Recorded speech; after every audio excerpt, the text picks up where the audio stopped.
Assalamualaikum warahmatullahi wabarakatuh. Halo teman-teman pecinta satwa. Mengintai dari dalam air, bergerak perlahan tepat di bawah permukaan air, mendekati mangsa tanpa ketahuan, berada tepat di depan mangsanya, menanti momen yang tepat, dan snatch. Buaya adalah sosok paling mengerikan bagi hewan-hewan yang kehausan dan ingin minum air di sekitar sungai. Buaya menjadi rintangan bagi hewan-hewan yang ingin menyeberangi sungai. Buaya ada di sekitar sungai dan menanti mangsanya datang mendekat.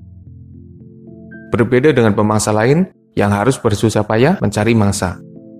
Buaya hanya perlu bersabar dan menempatkan diri di tempat yang pas. Dalam video ini, admin akan membagikan kompilasi buaya berburu mangsa, mengagetkan mangsa dari dalam air, dan dengan sekali serangan, para buaya berhasil menangkap mangsanya. Sebelum lanjut, jangan lupa subscribe channel Dunia Binatang Liar.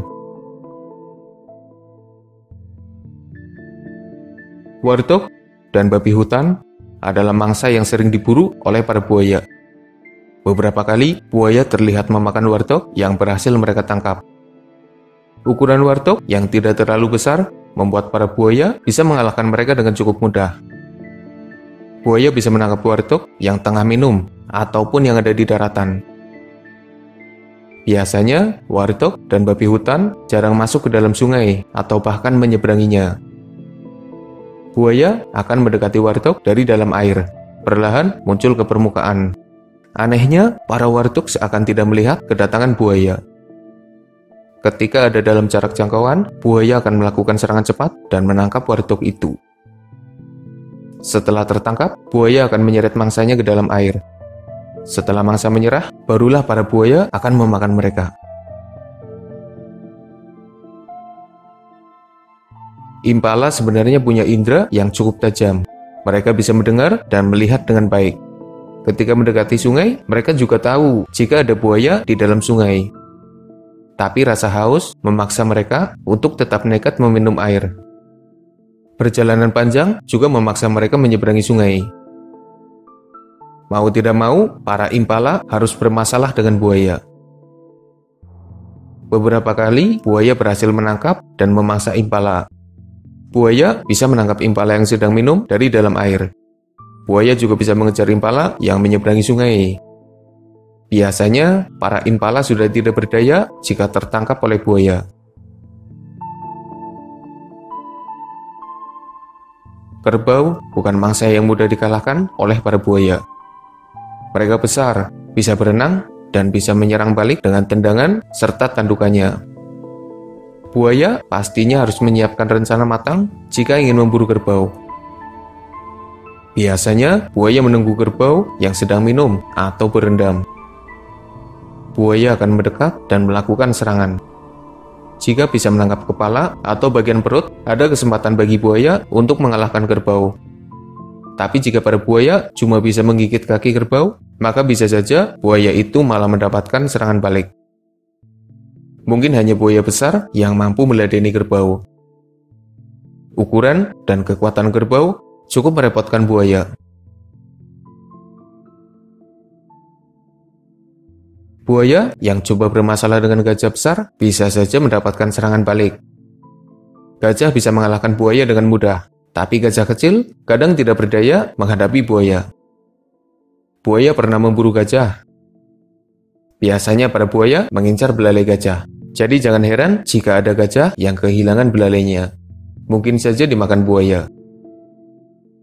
Buaya biasanya menggigit belalai gajah, menariknya ke dalam air agar tenggelam. Buaya baru bisa memakan gajah jika mereka sudah menyerah. Sepertinya kekuatan gajah menjadi masalah bagi buaya, karena bisa saja menyebabkan cedera atau bahkan kematian bagi buaya.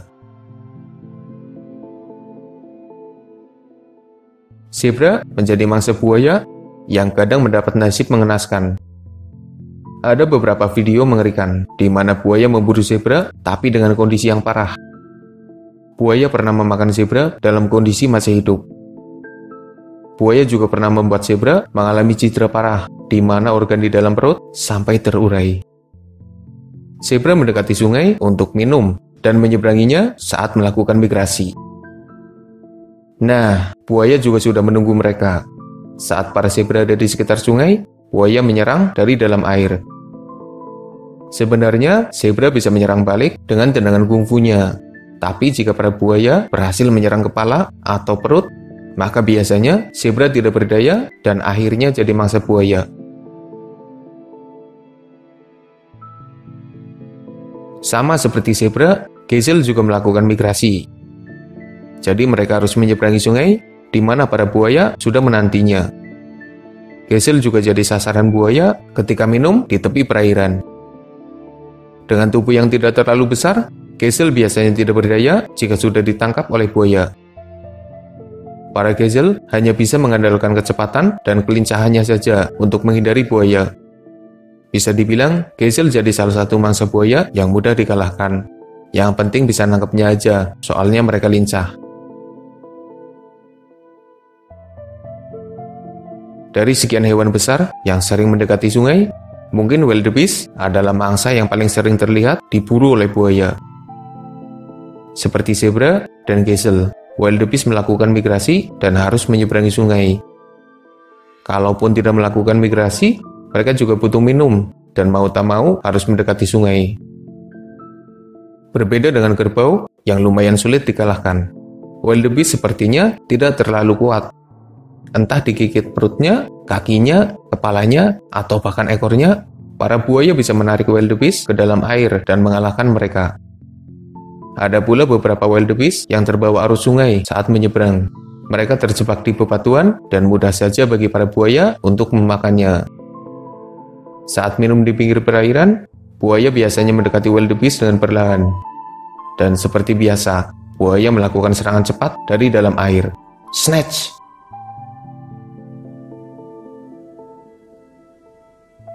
Buaya adalah pemangsa yang tidak terlalu pemilih. Siapapun mangsanya, asal bisa diburu, pasti akan diburu. Lagi pula para buaya juga biasanya langsung menelan makanannya tanpa mengunyahnya terlebih dahulu. Jadi kayaknya mereka nggak peduli dengan rasa, yang penting kenyang. Para burung yang sedang minum atau mencari ikan di pinggir sungai sering diincar oleh para buaya. Tapi para burung punya pergerakan lincah dan bisa terbang. Jadi jika buaya salah perhitungan saat berburu burung, mereka akan mengalami kegagalan. Buaya harus mendekati burung dan menyerang dengan cepat. Setidaknya serangan buaya harus lebih cepat dari respon burung hingga mereka akhirnya terbang. Entah burung kecil atau burung besar, jadi menu makan kecil bagi para buaya. Sebenarnya masih ada banyak mangsa lain yang diburu oleh buaya. Seperti yang admin katakan sebelumnya, buaya bukan pemilih. Mereka akan memburu siapa saja yang bisa diburu. Satu mangsa yang paling jarang diburu oleh buaya, padahal mereka ada di dekatnya, adalah kuda Nil. Entah karena segan dengan kuda Nil, atau mungkin juga takut. Para buaya jarang sekali menyerang kuda Nil. Jika ada buaya yang pernah terlihat memakan kuda Nil, biasanya adalah kuda Nil kecil yang tersesat atau bangkai kuda Nil. Tapi jika harus memburu mereka, apalagi saat para kuda Nil ada dalam kelompoknya, maka para buaya sama saja cari mati. Kuda Nil sendiri tidak takut dengan para buaya. Kuda Nil tetap merasa aman di dalam air, meski para buaya ada di sekitarnya. Yang ada malah para kuda Nil mengganggu buaya, dan bahkan menyelamatkan hewan lain yang tengah diburu oleh buaya. Buaya adalah sosok yang mengerikan bagi siapa saja yang coba masuk ke dalam perairan di mana mereka berada. Para buaya bisa bergerak di dalam air dan tanpa diketahui. Buaya bisa menyerang secara tiba-tiba, dan serangan itu benar-benar membuat mangsanya tidak berdaya, karena cepat dan begitu mengejutkan. Sebenarnya ada beberapa scan mengerikan dari perburuan buaya, tapi tidak bisa ditampilkan, karena terlalu mengerikan dan bisa menyebabkan trauma. Buaya menjadi salah satu pemangsa paling mengerikan, yang kadang lupa masuk dalam perhitungan, karena kita terlalu fokus pada hewan-hewan darat. Semoga informasinya bermanfaat. Makasih udah nonton, mohon maaf jika masih banyak kesalahan.